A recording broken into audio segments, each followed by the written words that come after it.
Hey guys, it's Sandy. I want to get on here and talk about intermittent fasting because I haven't talked about it for a little bit. And it's something that literally changed my life. And I know that if it helped me that much, it's going to help somebody else. And that's what I always want to try to do is share stuff that's going to help other people also. So intermittent fasting, for me, I did it initially for weight loss. I have videos on my channel of how I lost weight doing it, but I have gained so many other benefits from it that I'm not going to quit. It is so good for me. So I definitely lost the weight from it. You can see from before and after pictures. That's what I was going after. I couldn't lose the weight. I put on weight after I turned 50 and I just couldn't lose it at the normal ways I was doing things. So I finally found intermittent fasting and it totally worked for me. It took a long time though. I was not one of those people. Some of you guys will comment and say, oh, I've lost 10 pounds in a month. And no, that wasn't even close to me. It took me a process of a little while. It came off slowly, but I've also maintained and it has stayed off. But I've learned some things along the way that I want to share with you. So, two habits that will kind of shift your mindset and help you tremendously. Also, I want to share the major benefits that I have gotten. I want you to share those also. If you've been doing this in the comments, please share because we learned so much from reading the comments and it really helps others to see your journey and how you did it and how it's worked for you. But one of the main things I also want to share with you on this is the biggest mistake you can make with intermittent fasting. I didn't know it until I heard an interview with Dr. Mindy and she was talking. I was like, oh, I better switch some things. So let me first start with two major habits that have shifted the mindset because this is a lifestyle. It's not a way of eating that you're taking out certain food groups or you're taking things away. No, it's actually just eating within a time period. So for me, I started with, and I have stayed with 16-8. So that means I will not eat in a 16-hour period and I eat in an 8-hour long period. I've kind of switched that up a little bit now just because of what I had learned from Dr. Mindy. But that's how I started, and that is what totally worked for me. Some people do it 12 and 12 where 12 hours of eating, 12 hours of not eating. Some people do it 14-10, 14 hours of not eating and 10 hours of eating. I told you I do 16 and 8. Other people go even more aggressive and they go 20 and 4. Some people eat one meal a day. I personally do not do that because I feel that I couldn't get the nutrition that I need. So if you're doing that, just make sure that you're really getting the nutrition that you need in a day because you've got to make sure that you have your nutrients so that you're not losing just weight, but you're losing muscle if you're not doing it the right way. Okay, so number one, biggest thing, you could figure it out from the title, no eating past 7 p.m. And that means that after dinner, the kitchen is closed and you don't go back in and you don't make more snacks later and turn the lights back on and have a bowl of ice cream or pop some popcorn or make a bowl of fruit, even though, fruit's not bad, but you're just spiking your blood sugar again. So it means no eating past 7 p.m. Now that's my time period because I would eat from 11 a.m. to 7 p.m. And I'll tell you how I've switched that up some, but that was my time period for a long time that I ate. So no eating past 7 p.m.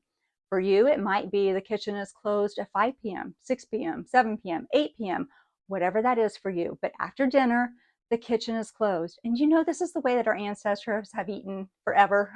Our grandparents and great great grandparents, they did not go back in and start snacking in the evening. That's not what they did. They ate dinner, cleaned it up, the kitchen was closed. You don't go back in and keep eating. And they also didn't have the obesity that we have now either. But your body is going to function better if you go to bed on whenever you're not full. So for me, that means I'm not eating for 3 hours before I go to bed. So if I stop eating at 7 and I'm in bed by 10, then that gives me a 3-hour window. You want at least a 2-hour window of not eating. Your body at night while you're sleeping repairs itself. And it is so imperative that it does. It's regenerating cells and making things new and healing itself while you're sleeping. You need that time. And guess what? If your belly's full, it can't do all that because it's spending its energy trying to digest the food.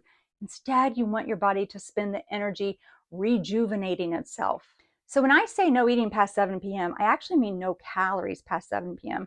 That means food and drinks. So I'm not going in and having drinks later on with calories in it.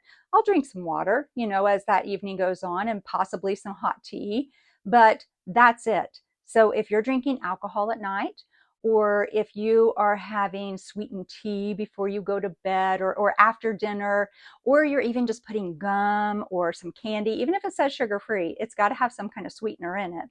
You are eliciting a response, an insulin response every single time. That means that your body is like, oh, here I go again. Got to get ready again. Got to digest again. And you get an insulin response.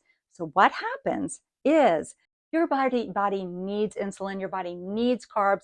That is the way that your body functions, as long as it's the right way. But whenever you get too many of those and you're having too many insulin responses, because every time you eat, you get another insulin response, well, your body's storing it as fat. So we don't need that extra energy to be stored as fat. We need it to fuel our body. So you need to do this the right way. And part of the right way is no eating after dinner. And listen, if you're going out to dinner with friends and it's late, or you're going out for drinks with friends or something like that, do that. It's okay. It's just one night. You're not doing that every night. So enjoy that time. Get right back on schedule the next day. Don't throw in the towel. Listen, if you mess up, you don't throw in the towel. You just keep going. You don't just throw it in and say, forget it all. No, just keep going. This does work. Let me tell you number two, and then I'm going to tell you what this has done for me. And then I got to tell you the biggest fasting mistake. Like, stay tuned for this. I'm going to make this as short as I can because this is all important information. So whether you have been fasting for a while, intermittent fasting, whatever time frame that means, or if you are just beginning, listen to this because this stuff has really helped me. So no eating past 7 p.m., kitchen's closed after dinner, however you want to say it, period. Second thing, brush your teeth.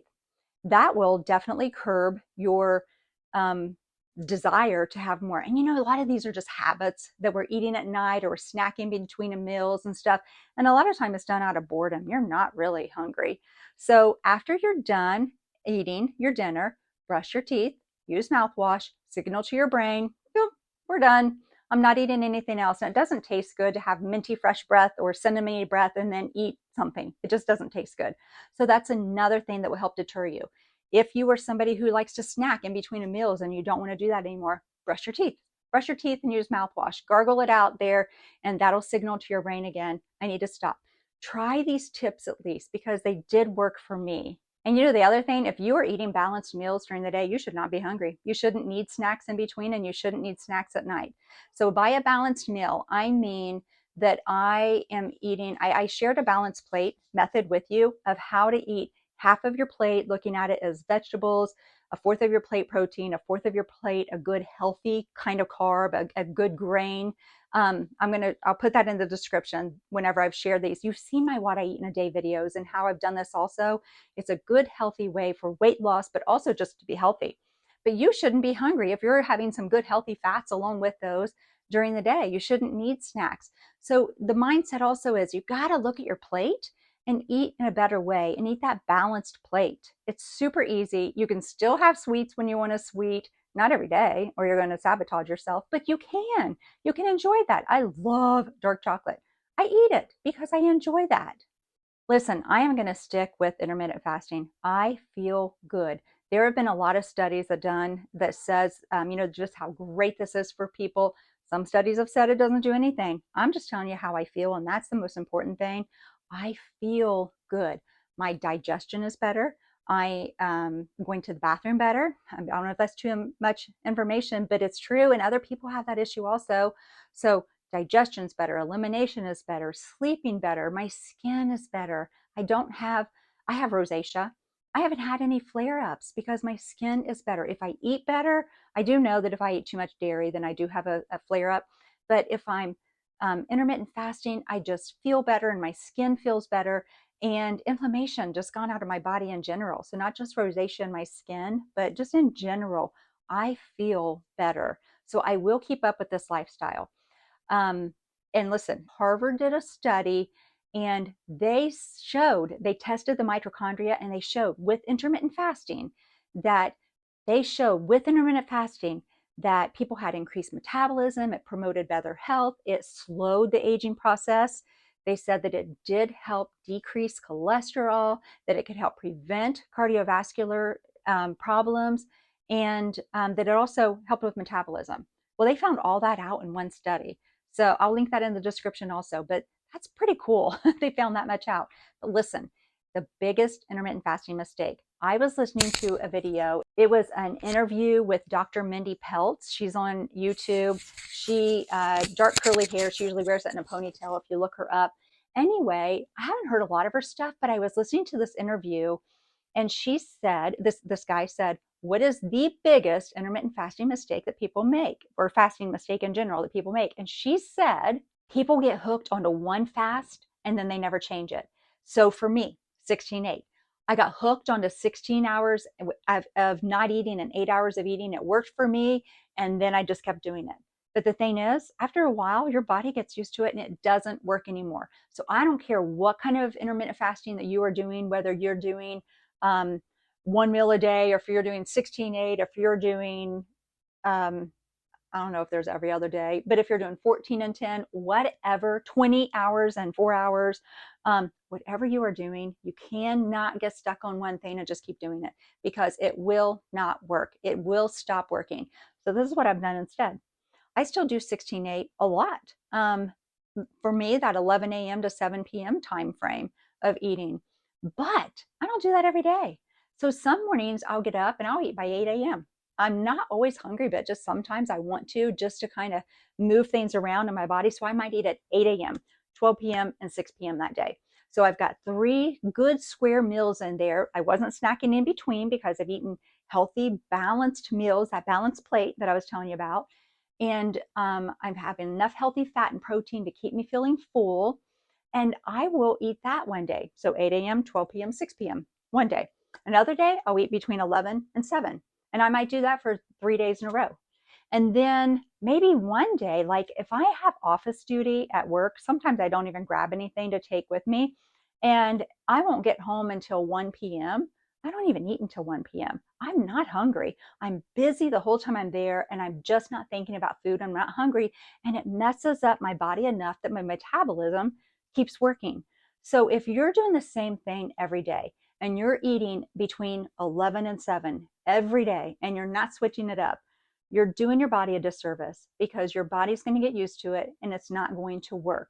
Well, I knew that part, but whenever she said the biggest fasting mistake is people get stuck on one thing and keep doing it, I was like, ding, ding, that's me over here.